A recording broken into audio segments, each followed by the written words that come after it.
Salut la team, j'espère que vous allez bien. Pour cet nouvel épisode du Football Talk Show, je reçois Daniel Claassen, un technicien belge qui a bâti une grande partie de sa carrière en Afrique.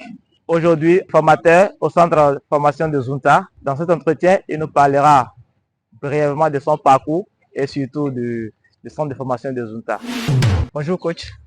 Bonjour Djalilou, comment vas-tu? Ça va et vous? Ouais, très bien. Tant que je suis en Afrique, ça va. Avec les enfants, faire des bonnes détections, voir les nouveaux cracks du football béninois, c'est bien. Super. Et bon, moi, je vous connais. Le public ne vous connaît pas. Vous allez essayer de vous présenter au public. C'est Daniel Claassen, entraîneur de football belge. Depuis 44 ans sur le terrain. J'ai pratiquement 15 ans d'Afrique. Et le reste au Grand-Duché de Luxembourg, en Belgique. Et divers détections pour des agents belges et même européens. Ça fait que, voilà. Sinon, j'ai un parcours, j'ai fait quand même certains grands clubs ici au Bénin, Drago, à la Estonner. Puis j'ai fait des détections pour des joueurs béninois pour des agents turcs.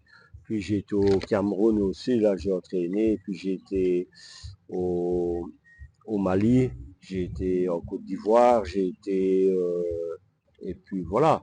Mais disons que je pense qu'il y a du fort potentiel partout en Afrique, mais il faut structurer le football.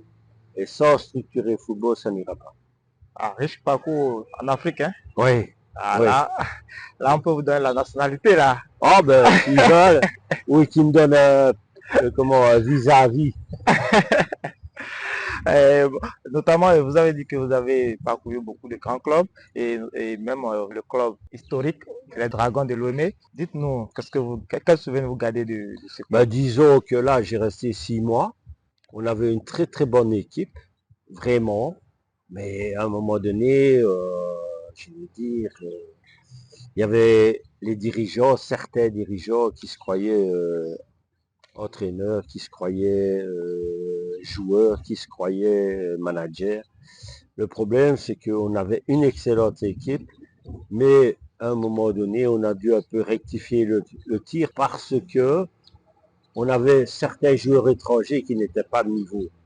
Mais sinon, on avait quand même une bonne défense, dont toi qui étais là, Djalilou. Ouais.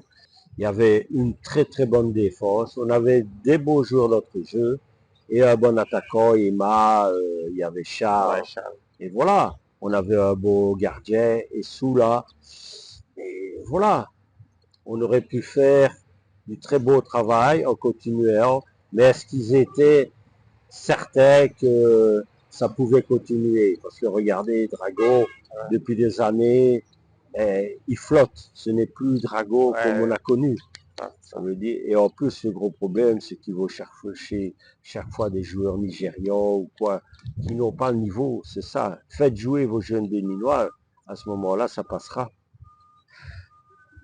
J'espère que vos conseils vont apporter et que les dirigeants essayent de changer un peu le système. Comme vous l'avez dit, donner plus de chance aux jeunes béninois parce qu'il y a tellement de qualité. Mais bien sûr, mais regarde, tu as 10 étrangers par équipe. À quoi ça sert? Tu fais 3 étrangers, tu leur fais un contrat de 6 mois. Si ça ne va pas, tu les mets dehors. Mais fais jouer des jeunes béninois. Même à 16 ans, 17 ans, 18 ans, ils sont capables. Et ils joueront avec des gens expérimentés comme toi, dans une défense ou peu importe, qui va leur donner des conseils. Et sinon, ils parlent anglais sur le terrain, on n'est pas en Angleterre. Justement, aujourd'hui, malgré tout ce parcours, aujourd'hui, vous avez décidé de mettre en valeur votre connaissance avec la formation de base, et notamment avec le centre de Zunta. C'est quoi votre vision? Disons que la vision, moi je suis arrivé là un peu par hasard parce que j'avais mis un article sur Facebook.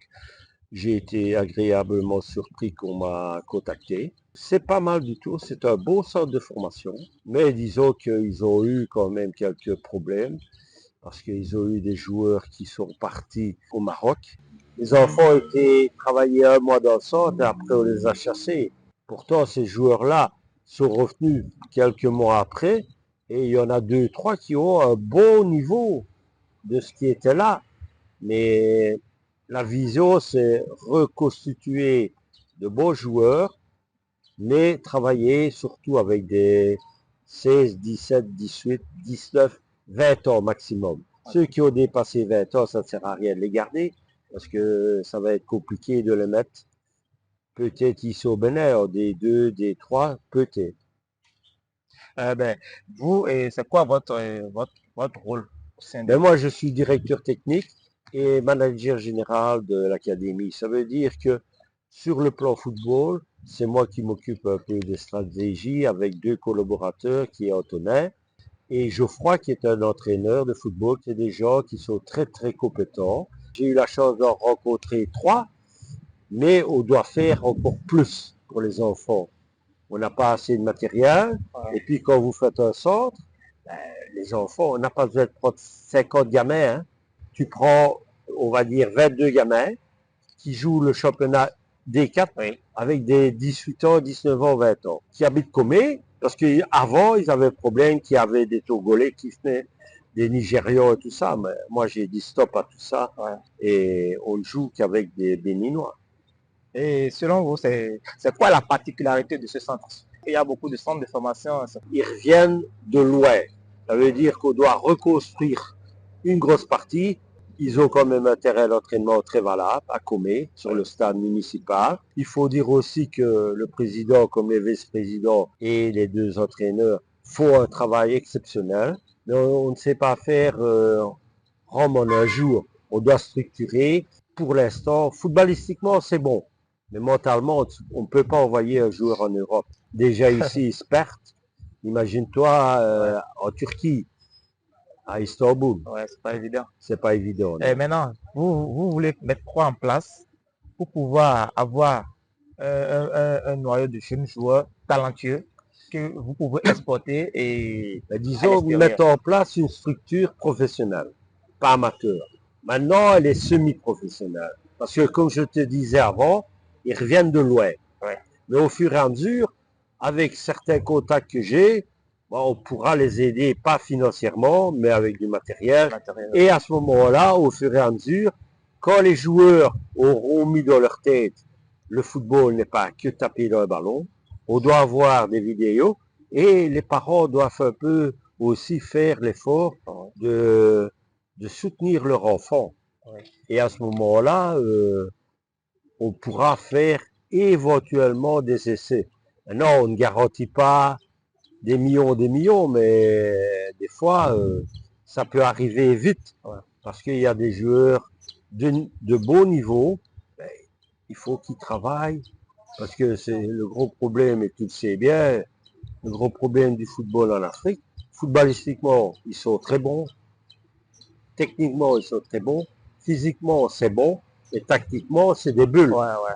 Maintenant, depuis votre arrivée, vous avez observé quoi comme résultat? Mais comme résultat, on a eu la chance de jouer en U15, le tournoi national, parce qu'on avait été qualifié. Ah, okay. Ça, c'était le travail des 2 entraîneurs avant, qui sont toujours là. On a su les qualifier. On a été à ce tournoi-là et on a reçu le trophée du fair play. Pourquoi? Parce que nous, on a joué avec des U15. Ah, vous avez respecté... Voilà. On n'a pas joué comme certaines équipes qui jouaient avec U17, U18. Ouais. Mais soit. Maintenant, via la sélection régionale pour jouer en équipe nationale régionale, on a placé pratiquement 7 joueurs, 4 en U17, 3 en U15, parce qu'ils ont des qualités. Mais aujourd'hui, on a des joueurs de niveau U15 qui sont très très bons. En U17, c'est bien. En 19-20 ans, c'est pas mal. Mais ils ont beaucoup de défauts à corriger. Parce qu'eux, ils croient monter sur le terrain, on tape un ballon. Bon. Mais non, il n'y a pas que ça. Voilà. Et puis, il y a aussi le problème, c'est que tu as des enfants qui sont susceptibles. Et puis, quand tu leur dis quelque chose, on dirait qu'on les engueule. Pour les engueuler, non, c'est pour leur bien. En fait, il y a aussi que, comme vous l'avez dit, il faut les rééduquer au fait. Donc, c'est pas trop évident. Donc, vous allez essayer de mettre un système en place, surtout côté éducation. Ouais, ouais. Je pense que c'est la grosse mission que vous allez vraiment Ouais. apporter Et puis, un problème qu'on peut élaborer aussi, c'est que trop d'enfants qui ont un peu de niveau, ils arrêtent l'école. ce qui n'est pas bien. C'est pas bien. Ah, Parce qu'ils peuvent faire l'école et football en même ouais, temps. parce que Parce que maintenant, c'est comme je dis, beaucoup de clubs européens demandent quand même un suivi d'école. ouais, Parce qu'il y a des clubs en Europe, maintenant en Europe, tu peux avoir un contrat professionnel à 16 ans pour les joueurs européens. ouais, Pour les extra-communautaires, c'est 18 ans. Ça veut dire que s'ils viennent et qu'ils ont arrêté leur école à 14 ans ou 13 ans, quoi, ben, ils ont un problème d'école. Hein. les deux vont de pair. Parce Oui, que bien déjà, sûr. si tu n'es pas intelligent, tu ne pourras pas jouer au football. Et Voilà. pour être intelligent aussi, ben, je pense il faut vraiment aller à l'école aussi pour comprendre des choses. Voilà, bien Ouais. sûr. Dans toute l'Afrique que j'ai faite, et je remarque même ici, il y a des joueurs de talent exceptionnel. Mais on dirait qu'ils sont connectés. Quand ils montent sur le terrain, ils sont connectés. Quand ils sortent du terrain, Ouais. ils sont déconnectés. Tu ne sais pas s'ils sont d'une planète Mars ou ils descendent, je ne sais pas d'où. Ouais. Parce qu'ils ne sont plus les mêmes. En tout cas, et je pense que moi j'ai confiance en vous. Je sais que votre rapport va vraiment changer beaucoup de choses du côté de Sunta. Et aujourd'hui, on tend déjà vers la fin de notre entretien. Et quel conseil vous pouvez donner aux dirigeants, Ben, le conseil, c'est que les dirigeants doivent plus travailler pour le centre. Ça veut dire que il y a beaucoup de choses, et je leur ai dit sur plusieurs rapports.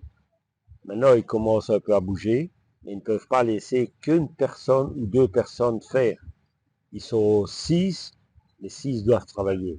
Maintenant, pour les enfants, pour les entraîneurs et pour les dirigeants qui sont là, c'est d'être solidaires.